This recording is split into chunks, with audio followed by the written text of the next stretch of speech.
In our headlines on this Tuesday afternoon, March 28th. North Korea's Kim Jongun demands a complete readiness posture for nuclear weapons as the regime seeks to diversify their delivery mechanisms as well. Meanwhile, President Yoon calls for the full disclosure of North Korea's human rights abuses to the international community ahead of the upcoming second summit for democracy, which South Korea is co-hosting. The World Bank says global growth may shrink to 2.2% annually up until the year 2030 from the 3.5% average growth rate posted during the year 2000 to 2010. There has been more hardline rhetoric from North Korea's Kim Jongun with regard to the regime's nuclear weapons ambitions. Now, Kim is calling on his people to be fully prepared to resort to nuclear weapons anytime, anywhere. Our Unification Ministry correspondent Kim Jongun reports. North Korea should be perfectly prepared to use its nuclear weapons anytime and anywhere. That's what North Korean leader Kim Jongun said on Monday as he was briefed by the regime's Nuclear Weapons Institute on strategies to strengthen its nuclear program. The North state-run Korean Central News Agency says Kim called for efforts to further expand the production of weapons-grade nuclear materials in order to exponentially increase its nuclear arsenal. He says it's crucial for the regime's security as a solid nuclear power will protect its people from, quote, enemies. Such a security strategy was not only evident through Kim Jongun's words, but also through action. In a separate report, the North State media revealed photos showing a firing drill simulating tactical nuclear attacks. On Monday, the regime reportedly detonated a mock nuclear warhead 500 meters above a targeted islet of Kimtaek near its Hamgyeongbuk-do province. This comes as South Korea's military has confirmed that the North fired 2 short-range ballistic missiles from Chunghwa area towards the East Sea during the morning hours of Monday. Meanwhile, the North also said it began another 3-day test of a nuclear-capable underwater weapon system on Saturday.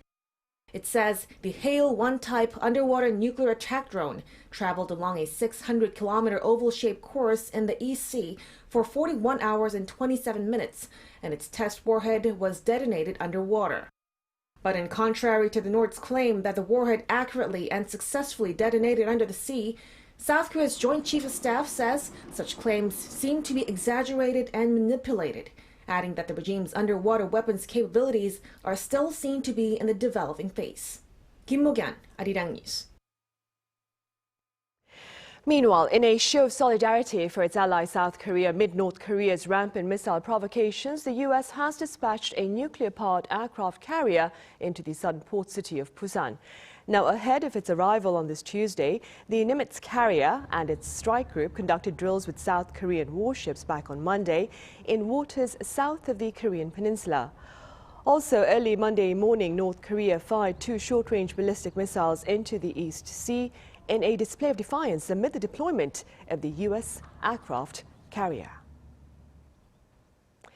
Ahead of the second summit for democracy scheduled to start tomorrow, that is March 29th, President Yoon has highlighted the need to fully expose North Korea's appalling atrocities against basic rights of its people. Do take a listen. 북한 주민의 처참한 인권 유린의 실상이 국제사회에 낱낱이 드러나야 합니다. 내일부터 시작되는 민주주의 정상회의와 현재 진행 중인 UN 인권이사회를 계기로 북한 인권 실상이 국제사회에 널리 공개되기를 기대합니다. In a televised cabinet meeting on this Tuesday, President Yoon also called for efforts to effectively put into practice the North Korean Human Rights Act, a law devised by South Korea to ensure the rights of North Koreans. Separately, President Yoon also touched upon the planned visit by the BIE, the International Bureau for Expositions, as Busan hopes to host the 2030 World Expo, and urged for a unified front effort, that is, from his officials to secure the bid. And earlier on Monday, President Yoon underscored the significance of trilateral summits with his Japanese and Chinese counterparts. At a large banquet including South Korean diplomats serving at overseas missions, the president called for innovative diplomatic initiatives that serve to better shape South Korea's interests in the international arena. To this end, he added that three-way interactions among Seoul, Tokyo and Beijing will work to promote broader regional interests. He also called for the expansion of Seoul's official development assistance to boost the training of human capital, technological partnerships and joint entry into overseas markets. And South Korea's ambassador to Japan says prospects of productive ties between Seoul and Tokyo are looking quite bright amid growing calls for bilateral cooperation on the security front among pundits in the neighboring country. Our foreign affairs correspondent Kim Jongun reports. Going back to when things were good. This is what South Korea's ambassador to Japan said should be done as quickly as possible.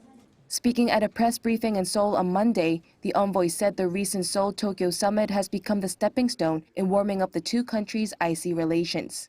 He pointed out that an environment is being created in Japan that pushes the Kishida administration to resolve pending issues between Seoul and Tokyo. Those among the right-wing party who place importance on security issues are now strongly arguing that they should cooperate with South Korea. This is evident in Japanese media. Yomiuri Shimbun has been very critical of South Korea, but their tone has changed considerably in the recent months, and they are now emphasizing Seoul-Tokyo cooperation. Yoon also stressed that although a direct reference to the Kim Obuchi Declaration was missing, the fact that Japan is willing to inherit its essence has restored the bilateral relationship. Despite the prolonged disputes over historical issues, the envoy stressed that South Korea and Japan's strategic interests are almost identical. He added that it is unsound to leave the relationship in an aggravated state, especially when the world faces threats ranging from North Korea to the crisis in Ukraine. The diplomat said another crucial factor in mending ties is resuming people-to-people exchanges. We made an effort to make visa-free trips possible between South Korea and Japan. In January alone, around 580,000 Koreans visited Japan, and Japan's most visited country was South Korea. Yoon noted the countries are transitioning to a normalized relationship after spending the past 10 years, as he put it, in a diplomatic war. However, he pointed out that much more needs to be done, as not everything has been resolved through the recent summit. Choi Min-jung, Arirang News. Right, and Japan is soon set to share its results of an annual screening of its school textbooks. And South Korea, for its part, is waiting to see how their turbulent history has been covered in these school books. Much attention will be focused on the depiction of Korean women forced into sexual slavery by Imperial Japan and on Tokyo's false territorial claims over South Korea's Dokdo Island. Since 2012, under the former Abe administration, Japan has been pushing to remove the phrase forced in its wartime mobilization of Korean laborers, while strengthening its false sovereignty over Dokdo.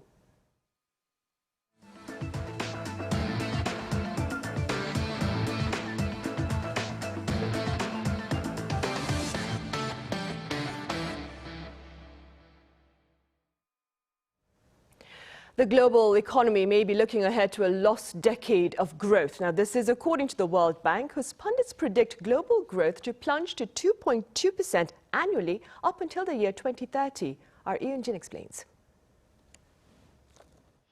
After 3 decades of mostly steady-paced growth, global economic growth is now hitting a speed limit. The average potential growth in GDP was at 3.5% in the decade between 2000 and 2010, but had dropped to 2.6% in the next decade between 2011 and 2021. On Wednesday, the World Bank released a new report that warns of global GDP growth shrinking to 2.2% annually between now and 2030. The report also stated that failure to reverse the expected slowdown in potential GDP growth could reverse decades of efforts to tackle climate change and reduce poverty. Though policies that incentivize work, increase productivity, and accelerate investment could reverse the trend, World Bank chief economist Dermot Gill says a lost decade could be in the making for the global economy. According to the report, what's halting nearly 3 decades of sustained economic growth is the overlapping crises of the past few years, including the COVID-19 pandemic and Russia's invasion of Ukraine. Experts say that in order to change the trajectory, policymakers need to prioritize taming inflation, ensuring financial sector stability, and reducing debt.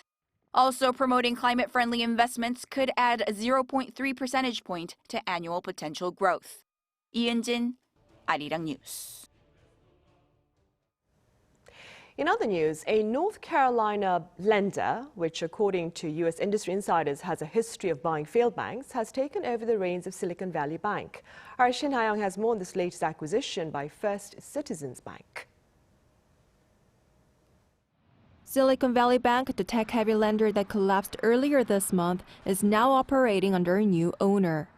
According to the Federal Deposit Insurance Corporation, or FDIC, on Monday, First Citizens Bank, the 30th largest bank in the U.S., agreed to acquire the remaining assets of SVB by purchasing around $72 billion worth at a discount of $16.5 billion. The deal came 17 days after the dramatic collapse of SVB and 40 years since it was first established. The 16th largest bank in the U.S. provided 44% of the U.S. venture-backed technology and healthcare firms. It helped many startups, including Airbnb and Uber, go public. However, it failed to manage risks under the Fed's aggressive rate hikes. Meanwhile, markets, which have been in turmoil following bank failures, immediately responded with rising stock prices. On Monday, the Dow Jones Industrial Average gained 194.55 points, or 0.6%, while the S&P 500 climbed 0.16%. The same day, the stock price of First Citizens Bank surged more than 50%. First Republic Bank, which saw a decline in its stock price of more than 60% after SVB collapsed, also jumped about 11%. However, there are still rising concerns as the startup ecosystem has lost a crucial partner. Pundits also worry that the recent bank failures could lead to a wider banking crisis, as well as spread to other sectors like private and public entities, as well as the real estate market. Shin Ha-young, Arirang News.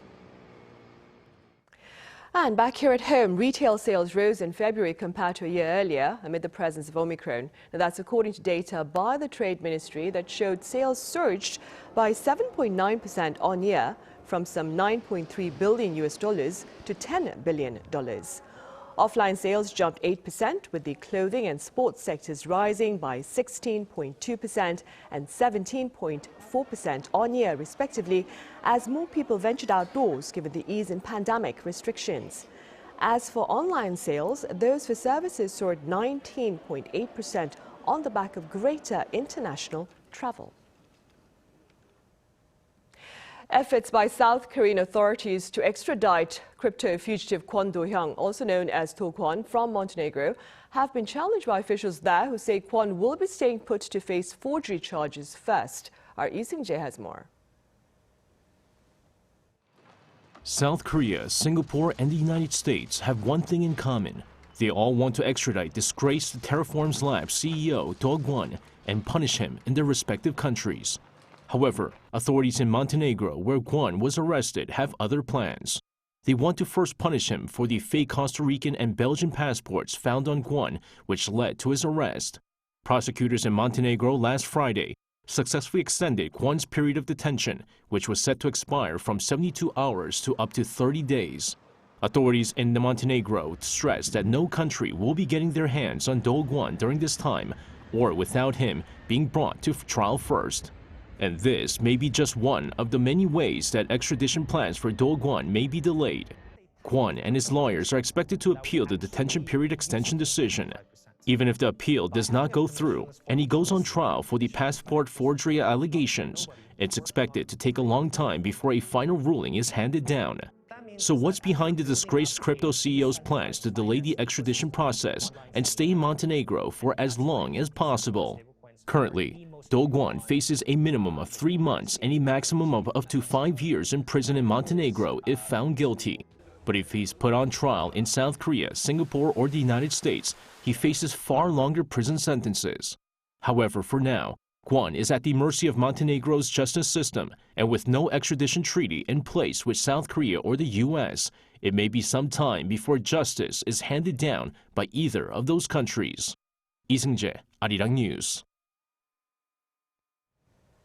Rapid advances in generative artificial intelligence, especially those by industry frontrunner OpenAI, have been fueling much debate over their broader implications on society. Now, that being said, our Kim Jongun sat down with some scholars for their thoughts. 2 weeks ago, California startup OpenAI released the latest version of its AI chatbot, GPT-4, to the public. ChatGPT created quite a stir when it first launched in November last year, as it wrote drama scripts and poems and even managed to pass the bar exam. And GPT-4 is even better. It can process 8 times more words at once than its predecessor and vastly improved its bar exam score. As GPT-4 continued to make headlines, an issue emerged: the problem of hacking. GPT-4 can competently highlight a weakness in a program if asked the right questions, meaning hackers could use those flaws to get into whichever system they're targeting. But experts say it's not a surprise. This kind of problem has been existent for many, many years. For example, let's think about spams. Email spams. Spammers come up with new techniques to bypass spam filters, right? Every day. And spam filters catch up with these new techniques every day. So it's like arms race, right? Defenders also can use these AI models to improve their defending technique, I think. Professor Kim said there are other problems to discuss. For example, since these AI chatbots can create text indefinitely with a simple task, finding accurate information could become a challenge in the future in the sea of randomly generated information. And if the data that these AI chatbots learn from has any type of prejudices to begin with, it will have a negative impact on society. However, even with these future challenges, experts said GPT-4 has a significant meaning to society. What excites me is this notion that we are getting close to the kind of artificial intelligence that people, researchers, humans have always kind of dreamed about and written about in science fiction, where you're conversing with an artificially intelligent thing, computer program, where it really has this element of being like a human, even though it's not. Now, of course, the things that we need to worry about are that, well, even humans can be problematic, right? Professor Pal added that despite the potential risks, he thinks AI researchers are heading in the right direction. Kim Jongun, Arirang News. Elsewhere, Scotland took a step closer to appointing its new First Minister on Monday as Humza Yousaf was elected leader of the Scottish National Party. He replaces Nicola Sturgeon after a tight leadership race that required second preference votes to grant him the majority. The 37-year-old former Health Secretary is now certain to become the First Minister following a vote in the Scottish Parliament and approval from the King. Yousaf will become the first Muslim from South Asia and ethnic minority leader of the devolved Scottish government, as well as the youngest First Minister since the position was established in the year 1999. In his acceptance speech, he vowed to lead efforts for Scottish independence, as well as to rejoin the EU.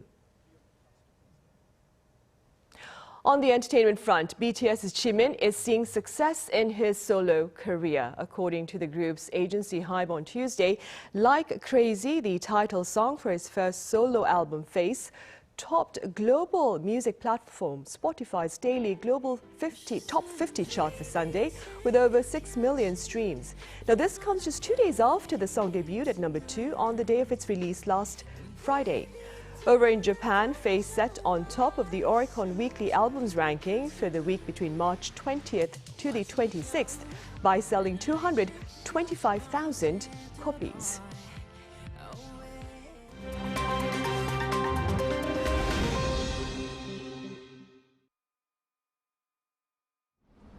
Let's take a look at what's going on in the world now. In the US, at least 6 people have been killed in a shooting at a primary school. 3 children and 3 adults were killed in the shooting at the Covenant School in Nashville, Tennessee on Monday morning local time. All 3 children were 9 years old and the adult victims were in their early 60s. Authorities say they received a 911 call at 10:13 a.m.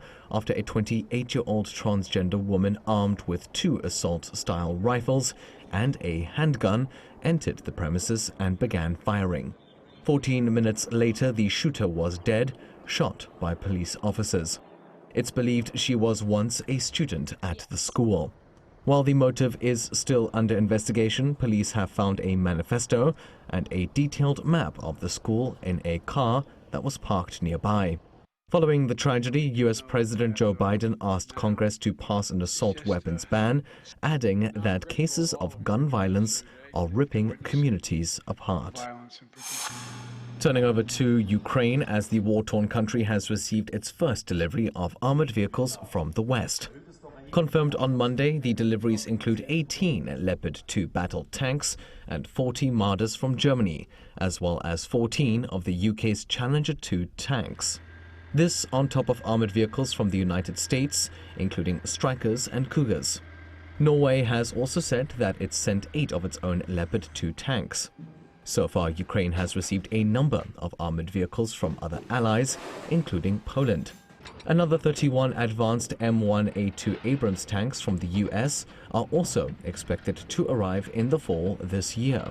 The deliveries come as some Western allies have promised other support for Ukraine, which includes fighter jets and more artillery shells. Meanwhile, in Israel, Prime Minister Benjamin Netanyahu has announced plans to delay a controversial overhaul of the country's judiciary system that would limit the powers of the courts. The announcement on Monday local time followed intense protests and strike action by Israel's biggest trade union, which saw services at banks and hospitals halted. Speaking in a televised address, the PM said that he is listening to the people and that he will delay the parliamentary vote that's needed to pass the reform, to allow time for real debate. Still, the PM insists that the overhaul is necessary. The judicial reform would include allowing the government to appoint judges and overrule Supreme Court decisions with a simple majority in parliament. And finally, FC Barcelona's Camp Nou football stadium was packed with over 90,000 people to watch the final of the Kings League. Created by former FC Barcelona player Gerard Piqué and Twitch streamer Ibai Llanos, the seven-a-side competition saw the league's final 4 teams face off for the title on Sunday, local time. Matches in this unique take on football are played over 2 20-minute-long halves with unlimited substitutes. Teams are also given secret cards that can be used to alter the match, such as sending off another player or instigating a pitch-wide 1v1 play. Meant to draw in a young audience, the Kings League features 12 teams that are captained by former professional football players or famous streamers. This year saw Al Barrio win the title after beating Aniquiladores 3-0. Matthew Ashley, Arirang News.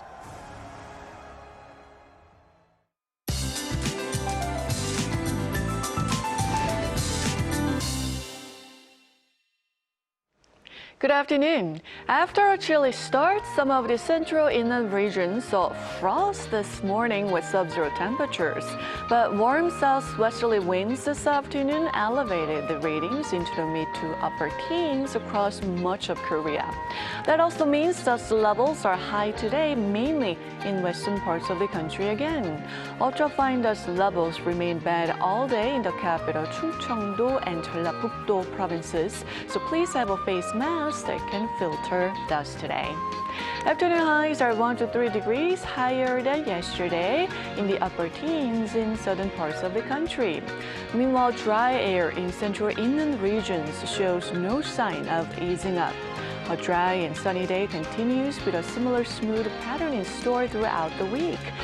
So in other words, we are expecting a season of beautiful blooming with a gradual rise in temperatures this week, with a high of 24 degrees in Seoul by Saturday, feeling more like the end of May, and hopefully the air quality is not too bad by then. That's Korea for you, and here's a look at the international weather conditions.